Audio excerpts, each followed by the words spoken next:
The first point is that the Islamic State does mean what it says. And for the Islamic Orthodoxy, the Jews are the first enemy of Islam. The reason is they were the first opponents to the prophecy of Muhammad. They didn't accept him. More than this, based upon the Islamic tradition, the Jews have killed Muhammad when they poisoned him. So for the traditional Islam, and for sure for the Islamic State, the first enemy are the Jews. And you have to pay attention to the fact that in these clips of Islamic State calling to kill all the Jews, they do not speak about the territories and about economic or social problems concerning the Palestinians. The basic problem is an ontologic one.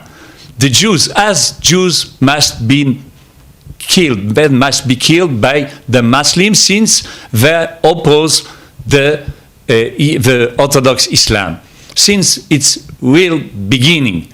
More than this, in the second clip, you can see that the spokesman of Islamic State declares that this will be a war of stones and trees. We understand stones because they threw stones all the day long on roads in Judea and Samaria. But what are the trees about? So you have to understand that there is a hadith, Muslim tradition, that at the end of the days, the trees and the stones will call the Muslim and will say, Ya Muslim, Ya Abdullah, Muslim, servant of God, there is a Jew behind me, Warai, come and kill him, come and kill him. And this position is the classical position of Islam. And you can, if you have a look at the covenant of the Hamas, you will see that this hadith is quoted too.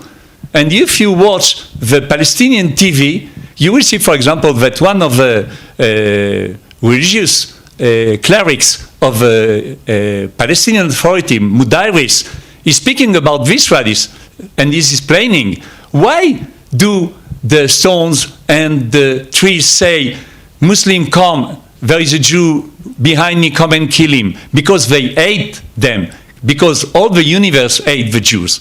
So the basic problem with Daesh is a basic problem with the Orthodox Islam when they say that the Jews are sons of pigs and sons of monkeys, and it's a duty on the Muslim to kill all of them before the last day. You asked me how to deal with the phenomena of Islamic states and how to break this tremendous movement, and the state whose superficie is like the same as Britain, Great Britain. First, the aim is not only on Israel, it's on the world, because their goal is to conquer the world, because this is the goal of the traditional Islam, to have all the world under the rule of Islam. The problem is that the West is not interested in fighting on the ground. And when you fight only from the air, you have no way to beat them. The best example is today, when Russia, for weeks, has attacked the Islamic States on the ground, but they just conquered a town near Homs today, so it doesn't work. The basic opponents in Syria and Iraq are the Shiite and the Sunnite. The Shia is Iran, and the Sunnite, 85% of the Muslims in the world are with Islamic States, not all of them with them, but they are very afraid from Iran, so they will support directly or indirectly the Islamic State. The way to deal with them is to fight them directly, but it's not the role of Israel. The West has to be aware of a problem which could become tremendous very fast. Because if you pay attention to the beginning of Islam, at the first days, Muhammad and its supporters were some hundreds, and that's it. And in less than 100 years, the empire was as great as the Roman one.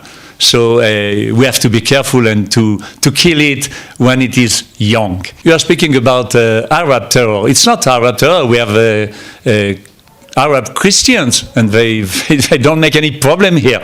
The basic problem is with the Arab as Muslims, not our Arabs. It's not a problem of a racial one.